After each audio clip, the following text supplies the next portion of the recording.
ప్రభునందు ప్రియమైన దేవుని పిల్లలారా, మరి దేవుడు ఈ గృహ ప్రవేశం చేయడానికి ఎంతో గొప్ప కృప చూపించున్నారు.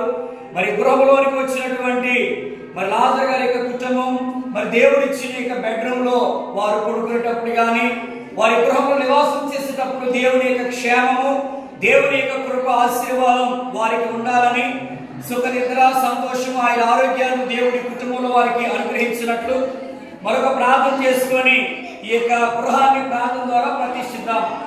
ఈ సమయం ముందు ప్రార్థన చేసుకుందాం. మహోన్నతుడా, ప్రేమ నమ్మకం కలిగిన తండ్రి, ఈ సమయం ముందునైనా ప్రార్థించి ఈ బెడ్రూమ్ను కూడా ప్రతిష్ఠిస్తుండగా మీరు ఆశీర్వదించి దీవించమని యేసు నామమున పేరట అడిగి వేడుకుంటున్నాం తండ్రి.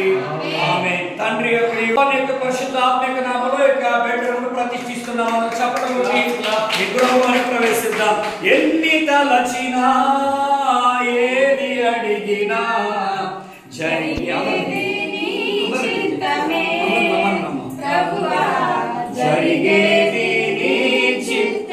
లోపలండి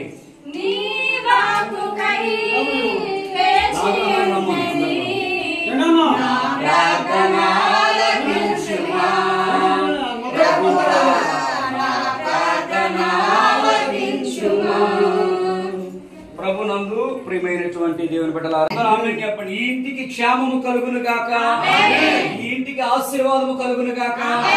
ఈ ఇంటిలో ప్రవేశించినటువంటి లాజరు గారిని, శాంతి గారిని, వారి యొక్క పిల్లలను, వారి యొక్క కుటుంబీకులందరిలో కూడా, తల్లి గారిని, వారి యొక్క తోబుట్టులు, రక్త సంబంధులు వచ్చిన ప్రతి ఒక్కరిని, ఈ గృహ ప్రవేశ ప్రార్థన కూటంలో చేరి వచ్చిన ప్రతి ఒక్కరిని దేవుడు దీవించును గాక. ఆమేన్. తర్వాత ఆ యొక్క బెడ్రూమ్ లో కూడా వెళ్ళి ప్రార్థన చేద్దాం.